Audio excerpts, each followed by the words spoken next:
So, hello everyone, my name is Dr. Hussain Ali John, and I'm currently a prosthodontist resident at a private college in Maharashtra.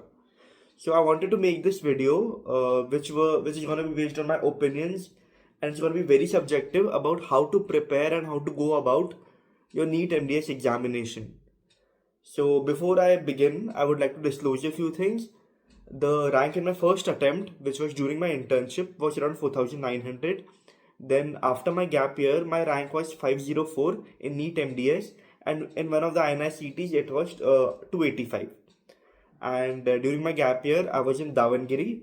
The coachings that I took were in my internship year, it was a satellite center of CEDEES, and in my gap year, I went to Davangere, which was the offline center of the same coaching CEDEES. I completed Pulse 3 to 5 times, did PYQs multiples of times, and did a few extra books as well. So again, this whole video is going to be opinions and a subjective take on the primary dental postgraduate entrance exam, which is NEET-MDS. So I'll begin. It will be a completely FAQ format, a frequently asked questions format, and the questions that I had, and eventually they were rectified when I attempted this exam. It's going to be a little bit of longer video, but I believe it will provide value to you. So the first question that usually arises is when to start the preparation, right? कि शुरू कब करना चाहिए? तो the earliest preparation I believe you can start is third year, because in third year, which is said to be a honeymoon phase, वहाँ आपके पास थोड़ा सा time होता है, and basic subjects तो almost खत्म हो जाते हैं, right? So you can start with the basic subjects थोड़ा सा. This will not be your primary preparation, but it will give you a basic guide ki what is there in NEET. At that point, you can start to prepare ki actually how is the exam conducted, what are the subjects, and basically all the subjects of BDS. But how is the format of the exam, and you can start to delve deeper into how the examination works basically. And at that point of time, you can figure out ki what are your study tactics, what works for you, what doesn't. And I believe that can give you an extra edge, but that can also disorient a lot of people ki, most people start preparation this early because they're very insecure about the future, and most of us are at that age. Okay, so if you want to start at third year is a good time. Before doing that would be, personally I don't believe that's a good tactic to have, but yep. I think the best time, not the best time, a better time would be to after internship, because in final year you have lots of subjects and you have to juggle a lot of things, and it's the first time you're dealing with 8 subjects, and they're not small subjects, they're big subjects. So I believe at the start of your internship or immediately after your final exams, you can start off. The internship is the perfect time. You're well versed with all the subjects, and now you can fully focus on your entrance exam that you want to crack. That's it. The second thing is coaching.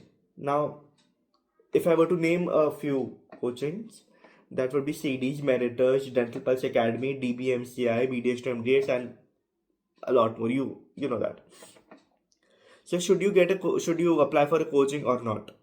So just data says if you go to a coaching, the chance of getting a seat is greater, purely because majority of students go for a coaching. Okay, and I'm not here to tell you which coaching is better, which coaching is not, but you need to figure out ki if you're going for a coaching, which coaching is better for you. So you want it offline, you want it online, you want a satellite center, what's your financials? You need to figure that out, and how you will figure that out is by not just going onto the website, but talking to people who have actually been there, who have actually gone through the whole this coaching process throughout the year and got a little bit of serious candidates.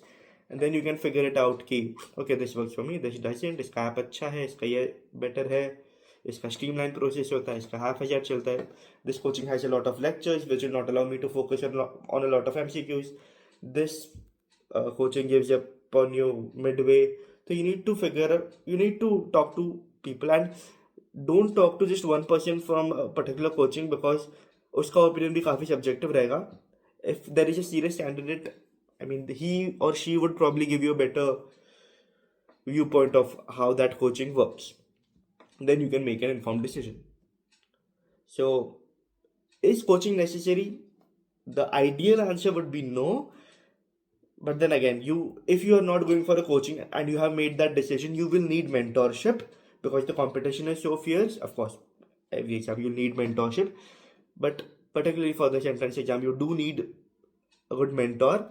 That could be people in your coaching, I mean the staff in the faculty at a coaching center, or a person who has actually done well in the exam or cracked the entrance exam, or who has gone through the process, who you can trust, who will give you good information about the whole thing. So who will guide you throughout the whole process, because it's not just 21 subjects. I'll tell you why I say 21 subjects and not 19 or 20 subjects. During the whole preparation phase, you go through a lot of stages, and through every stage you need at least one person who can guide you ki if you're feeling this way, ki does everyone feel that way in that particular moment, how to study this particular subject, etc. I'll get into that. So that's how you do it. The coaching part is done.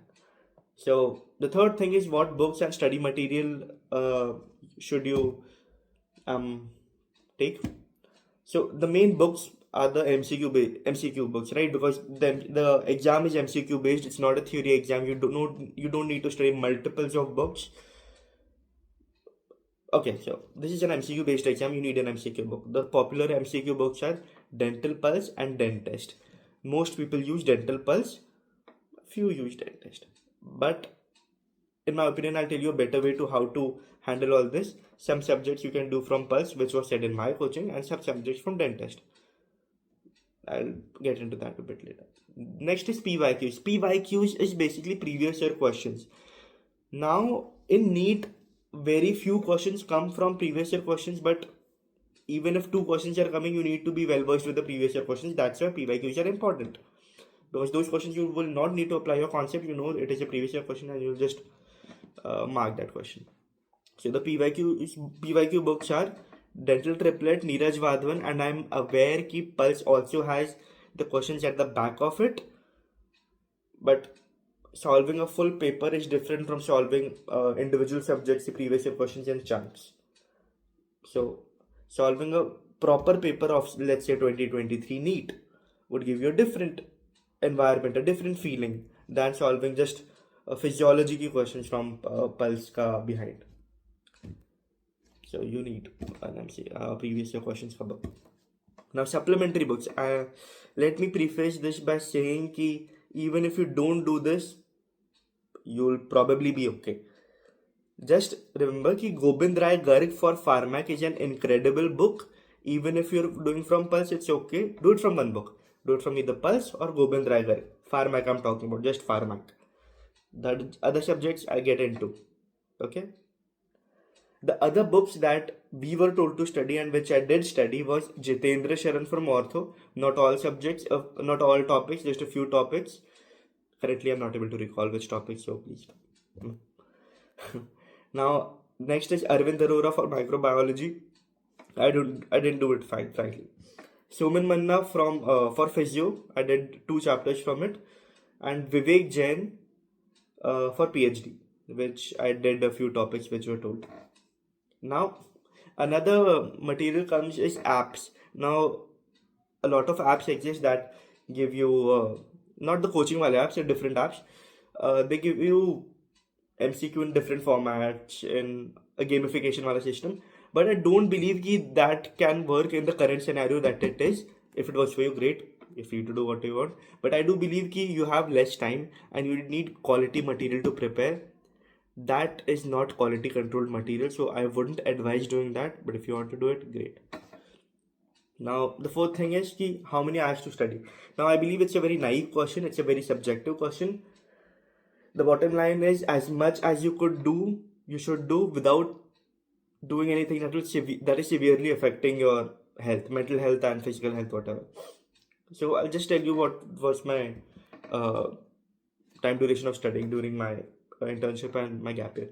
In internship, at the end of my internship, I started quite late. In my peak hours, I used to do like 4 to 5 hours. but I know I could have easily pushed 7 hours. But the problem was, during college internship you need to enjoy also, right? You feel like it's the prime age of youth and you want to enjoy. So that kind of studying was distracted studying. So try not to get a lot of things in your head. I know it's not possible in a lot of ways, but try to have a non-distracted environment for whatever hours you're studying. If you can give 7 hours, then great. And if you have if you're like in a government college, I know the patient workload is a lot, there's a lot of drama, etc. You need to do a lot, so you're tired. There are a lot of factors to factor in basically. On the off days, you can study 11 to 12 hours, which is great. And after your internship is done, you have a lot of time. So in that time you can have a lot of chunks of sessions that can get you to that 11 to 12 hour slot. That's not an absolute number, but it's a good number to have. In my gap year, my average time was 11 to 12 hours. Again, it's subjective.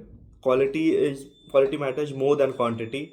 So focus on the quality, but push as much as you can. That would be great. And in my drop year, it was like a proper library setup, students around me studying, so it was a much better place to do that. Now the next is one of the most important things, how to start. Let's say you're starting off, you decide कि आज से NEET-MDS crack करना है. So what you should do, in my opinion, first you should make a plan, basic cliche advice, and a schedule. Now the schedule and plan should be time bound. Initially difficult jayega. It would be difficult initially. You will not understand what your pace is, which subject to study. Every subject has a different shenanigans, different way to study them. So slowly, when you start making it now, you will get into it. And the only way to have a proper schedule, good schedule, is to start and keep altering it as it suits your lifestyle, as it suits how you study, the way you study. And when you're starting, follow, if you have a coaching, let's say you have XYZ coaching, and you should follow that one coaching. Don't delve into multiple coaching ki advice, multiple people ki advice, even my advice. Follow that coaching's advice to the fullest. They have the experience, and the more your mind branches out into other things, you will fuck up. I believe that. Now, getting into more test series, I know I'm slightly branching as well, but it's important. This part is important. If you're applying for many test series, you have to gauge yourself. If my current coaching ka test series is not sufficient for my own knowledge, for the way I'm preparing, then only go for a different coaching ka test series, because that coaching test series will have questions from their own question bank. And in that test series, the students that have been preparing in that coaching will have marked those questions, and by that logic, your rank would be thoda sa, below, even if you are more prepared than them in the general sense, because they have just marked up the questions of that question bank. So that is one thing to consider, which probably you'll have to consider at the end of your preparation when you're just doing test series again and again. And backlogs will come. Trust me, backlogs will come irrespective of your pace, irrespective of your coaching, and you need to manage that with your coaching ka pace. There is no way around it. You'll have to do it. Everyone does it. It's just time nikal ke karna hota hai. And let's say you're starting, right? You take a subject and do it in its entirety, or at least do the essentials. I'll get into that, what it means, in the next thing. So this was how to start. Now, how to study. So this is, again, I need to preface this by saying I've learned it from my mentors, seniors, and my friends who I've interacted with in the coaching that I was. So it all depends on which phase of the preparation you are in, how far away is the NEET exam, or if the name gets changed, how far is the exam, and your current level of preparation. Trust me, the knowledge that you have, or the person who's done his undergraduation from the top college, there is very less difference. There are exceptions, of course, but the knowledge level when you start is basically the same. So don't get demoralized when you see people of like high-fi colleges, like they'll do better than me. We never know. So first of all, how to study part, I've divided into like this. I've divided it like this. First of all, divide the subjects that you have into medical and dental. Some people divide it as basics and clinicals. I personally like to divide it like medical subjects and dental subjects. So medical subjects are anatomy, biochem, physiology, microbiology, pharmac, pathology, general surgery, and general medicine, right? Dental subjects, what I've done is I've divided DADH into DA, DH. Then there is dental materials, then pathology and oral radiology is different. Ortho, prostho, conservative different, endo different, pedo, perio, oral surgery, PhD. So if you add all this, these are 21 subjects. Now, this is what I kept it for now. The order in which you should study each subject is, okay, so if your coaching is giving a little bit of theory, or you have made some notes, please make small notes. You should do that first because you'll get some knowledge in your head. Then start with the pulse. Now, pulse would be your Bible, Quran, Gita, whatever. I know everyone studies from these books, but the difference is how well you know your subject, the concepts, not just plugging on the answers. So, how to study pulse is, okay, different for different subjects, but a very simple way if you're starting is you have your page in front of you. Don't tick mark the answers first of all. You have that page in front of you. Now, let's say I have this page in front of me and I've completed that whole page. MCQs. Don't mark anything. At least in your first couple of readings, don't mark anything. In your third reading, you can mark the questions that you did not get correct. Then when you're doing subsequent readings, you can just do those questions that would complete your pulse a bit quicker. And you can also do it, first reading don't mark anything, second have a different color highlighter, third reading have a different color highlighter. So let's say I have second reading, I had a green highlighter. When I'm revising for a test, I'll study probably those MCQs that I got wrong. In the third reading, I'll just do those. But I believe in the first two readings, you need to do thoda sa in the entirety of it. So let's say I've visually, okay, for one answer B hai, second answer C, and I completed that page. Then I'll turn the pages, I'll see the answers, which questions I got wrong, why did I go wrong in that, what is the concept behind it. Then that is done.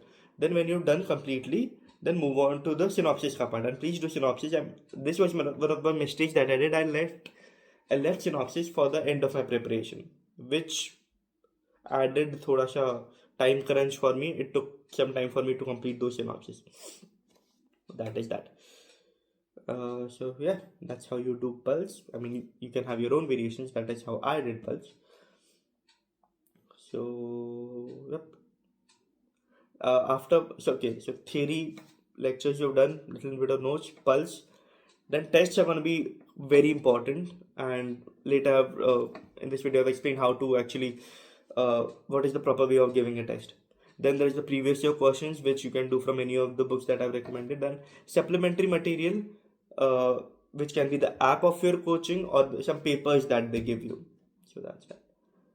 And when you're studying pulse, even if you're not doing theory, if there is a time crunch, just start solving the MCQ, look at the explanation. That's how you do. That's basically retrograde reading, retrograde preparation. And when you're doing pulse now, let's say you're doing indices or biostats from PhD, try to complete that whole topic in one sitting. Because if you leave it in between and you go for lunch, you go to relax, then when you get back, either you will lose interest or you'll try to procrastinate. That's what I've realized. So if you're starting a topic, do it in its entirety. Okay, we're back. So the next part is scheduling your day. So how you should schedule your entire day. So either have a physical calendar stuck in front of you or have the dates marked in a Google Calendar. I used to do both because the physical presence of a calendar gives you a sense of urgency. Okay, 5 days later I have this test, so I have this checklist of things that I need to complete before that test. That sense of urgency will not be that great in a device like a phone, on the Google Calendar or any app. basically. So marking those dates of like the final exam, so when is NEET gonna be, the test that you have upcoming, or the deadline that you have prepared for yourself, that urgency helps. And based on that test or your deadline, you can reverse engineer how you want your week or your day to be. So make a rough schedule at the start, but keep altering it throughout the year. Like I said, in this marathon of preparation, there will be different stages. It will not be a linear graph. So you'll have different feelings, you'll be preparing different subjects in different ways, your mood would be different. So that rough schedule will eventually help you accommodate different things, different subjects, different materials in your schedule, and eventually you'll hit a sweet spot. And I don't believe it will be perfect till the end, but it will keep you on track. That's what the use of a schedule basically is. It will slowly come. And the basic things that I do need to mention is you need to dedicate time to when you. It'll be great if you dedicate time in the schedule ki when you want to relax, when you want to eat. Okay, eating is okay. Like at 1 p.m. I'll go to my mess, I'll go to my room to eat. And at 9 p.m. I'll go. And at around 5, 6, I'll have an evening snack. That is okay. But if you can schedule the time to relax or chill with friends or have a discussion session with them, that would be great too. So think about it. And if all goes well, eventually you'll reach a point where uh, you'll do about 1,000 MCQs a day or even more. I've seen people do even more. If you're starting with the preparation right now, it might seem like a big number, but trust me, just when you get into it now, it's not a big deal.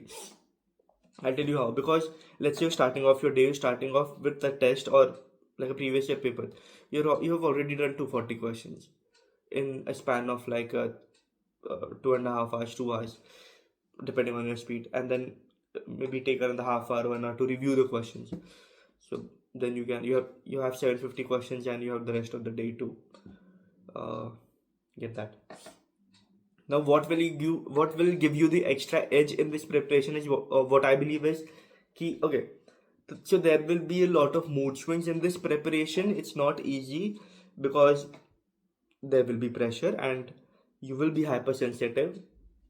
So just know that's part of the preparation and it's okay. Everyone goes through that. And a good night's sleep is very important. I know there will be a lot of days where you eat wrong, where you sleep like 2 3 p.m. or not sleep at all, binge on coffee. But it's my job to tell you कि the better you sleep, not more you sleep, the better you sleep, adequate time you sleep, and the better you eat, you'll see changes. You'll see how your preparation is improving. So if you do that, if you do these things uh, consistently, you will see results. And I believe serotonin is very important. So just being shut won't do you any good. Having a good group of friends, not just dental friends, a good group of friends, uh, healthy social interaction, healthy doubts, just keeps the mind moving. And you're preparing, right? We're inquisitive beings. We're doctors, for God's sake.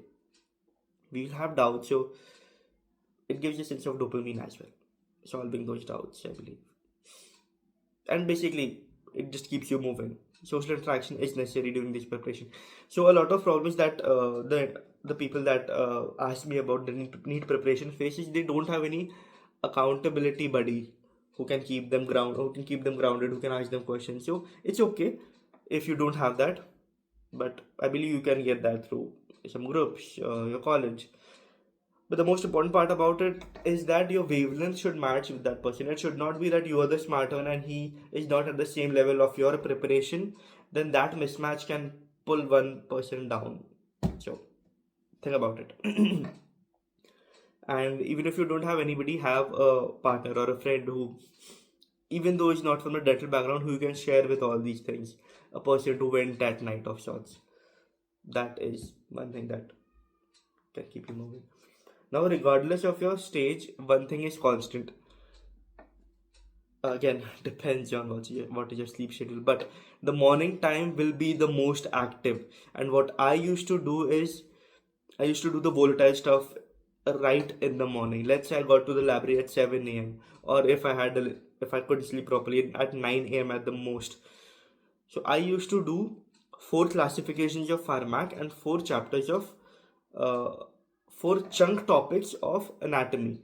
So when I did that consistently for a period of like 2 months, 3 months, eventually my mental muscle memory built, and I did not need to again go back to those notes to do them again, because I did them consistently till almost the very end. So my mind kept running in the background, I believe, when I saw those questions, and I could get those answers mostly right. Yep. So again, a naive questions that we all have had probably ki, is it possible to crack during NEET during internship? Now I did not do that. So, but I believe it absolutely is, because even if one intern has cracked it, a lot of interns, many people have. So, if even if a person has, then definitely it's possible. And why not, man? People with worse circumstances than us, I'm assuming you are pretty privileged as well, like me, have cracked it. So, privilege is a coin. There are both sides to it, but if someone has cracked it, means it is possible. Now the next part is, I know it's getting a bit long, but I need to finish this up. Now some of the unique tips that I have tried to uh, write down is, have a checklist, not your to-do list. A to-do list is something that you do throughout the day or try to accomplish throughout the day. Let's say you have 5 things on your to-do list. Even if you do 3 to 5 or 4 of them, it's good. You probably will never complete your to-do list if you are very ambitious, and you should have an ambitious to-do list, I believe. Even if you have a big to-do list, an ambitious to-do list, not a big to-do list, you can try to complete most of it, and that would still be progress. And when you see those 3-4 things at the bottom which are not complete, don't let it pin you down. Think of it as a fuel for your hunger. Like you try to do more tomorrow, the next day, the day after that, like that. Just a mental thing. Now that was the to-do list. I'm talking about checklist. Now in the description I'll give you a link of the checklist that I made. It was an idea. It was a concept by Dr. Arjun of my coaching. What he did was, he had a checklist. Maybe I'll try to put it somewhere here. So here you probably can see ki, the tally marks of all the things that I did complete. The pharmac one is a bit wonky. I couldn't update that. So there'll be the pulse, there will be the app, there will be the papers, previous year questions, and the extra books probably. So whenever you complete one of those things, add a tally mark to it, because it'll accomplish two things. One, it'll give you a dopamine boost. It'll keep you updated ki what you've done, like in the midway of your preparation, like end of your preparation. And the day before your exam, when you're looking at that checklist, you will see ki I've completed this subject thrice, this subject 5 times, PYQs 3 times. Confidence does not come throughout the preparation. It comes and goes. It comes and goes in waves. So before the exam, when you see that checklist, it will give you like, okay, I've completed this thing this many times, and I know there is something in me that can crack the exam, and that goes a long way. Trust me. This checklist is amazing. Link is in the description. Of course, it's free. So that's that. So I have this kitchen timer. I think I still have it here. So most people study with a kitchen timer, right? So what you can do is, okay, I can't find it. So let's say you have a kitchen timer. Instead of studying in slots like Pomodoro slots, like 25, 30 or 1 hour, what I used to do is, I used to tweak the setting to make it count up. Like instead of 30, 29, 28, I used to count it from 1 second, 2 second, 3 second. Then eventually at the end of the day, when I used to see, okay, I studied 10 and a half hours, 11 hours, 12 and a half hours, it used to give me a good sense of confidence. So if the timer technique is not working, which I've seen not work with a lot of people, you can have this key, make the timer count up. If you're taking a break, let's pause it, and have the goal of studying like 11 hours. Even though chunk system is great, this system of counting up also works. So take that into account. And the ideal way of giving tests, this mistake that I did was the, let's say you're giving a test, the time for giving the test is 2 hours. Now you are supposed to sit and give that test for 2 hours, not sit for a washroom break. I mean, you can go for a washroom break because even in NEET it's allowed, but try not to. Okay, so you're sitting for 2 hours, read every question. A mistake that I also did was that question is a repeat. It has come in a previous test, or I have seen the exact question somewhere in Pulse or somewhere. You should not just go ahead and mark the answer. You should read the full question, give it that respect, give the question the respect, because if you get a silly question wrong, it is negative marking, and it will counterbalance the tough question that you got right. So you need to get those tough questions correct, but you also need to get those easy questions right. That will eventually elevate your rank. Don't jump to the answer, and I think that will be great. So when you see a question wrong in a test, like when you're reviewing your test, either you knew the answer but you marked the wrong question, or either you forgot. When you forget, you get back, and either if it's a completely new concept, you learn. Okay, so if you knew the answer, you made a blunder, next time you need to be more focused. If you forgot, you need to go back and revise it again. And if it's a completely new thing, revise the concept. I mean, inculcate that concept in you. Okay, so I make elaborate notes. I would not recommend anyone to make elaborate notes. That's how I study. Um, so it's up to you if you want to make big notes or small notes, but don't let it take too much time away from the main MCQs that you are doing, because that will be the crux of your preparation. Uh, I used to make these small booklets. Okay, so my small booklets that I probably don't have right now, but I used to make this small 100 page 50 to 100 page के जो booklets आते हैं ना, तो I used to have the small booklets that I used to carry when I used to have lunch or got bored, go in the garden or somewhere. So the booklets that I made were for pharmac, for the classifications, for the dental materials, the composition of the dental materials, some ortho part as well in that. Biochemistry cycles, because the most volatile part is of biochem is the cycles and a little bit of enzymes. For PhD, the PhD book had indices, dates, and formulae. These were the small booklets I made for these, and I also made a wrong subject notebook, which I marked not for Pulse, but for the questions I got wrong in the tests. So you can do it for Pulse also. You can do it for the tests also. So I periodically went through those. The questions that I got wrong. So let's say there was two anatomy tests previously. The things that I got wrong, let's say I got 20 questions wrong and 30 questions wrong. Now there's another anatomy test. Now, apart from doing the Pulse again, the app again, the papers again, I will also revise the questions that I got wrong. So that gives an extra edge also. So if you're not doing anything, do MCQs. That's the bare minimum advice. Yep. So there will be time when you'll be demoralized. Ki, okay, I'm finding this subject tough. I'm finding this concept tough. But when you interact with other people, you'll realize ki other people are going through the same shit. The doubt that you have, it's highly possible that 80 to 90% people have the same doubt. If you're feeling this concept is tough, other people are feeling the same. But what sets you apart is giving the time to that doubt, that concept, looking at extra material if you can't get why it is wrong, why you got it wrong, or why you're not getting the concept. Watch a video, refer to a normal textbook for that particular concept, and eventually when you refer to multiple sources and discuss with people, and when you do all this now, you'll realize, okay, this concept I had studied, I had discussed it with my friend, and now I know the answer ki it is this. When you relate multiple things to a particular concept, it gets easier, but you need to give it that time, you need to give it that effort, and if you don't, you'll be like the rest of the people. Again, stress, problems, and the feeling that you don't have time is a collective feeling.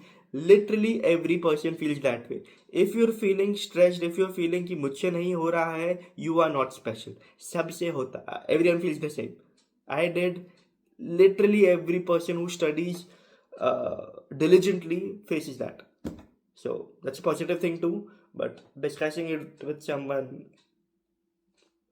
removes that feeling.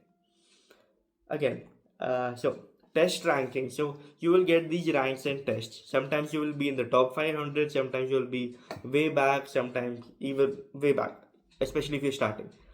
So at the start it's okay, but try to improve your rank, try to get into the better ranks, whatever your coaching suggests, because every coaching has a different number of people, right? So I can't comment on that right now.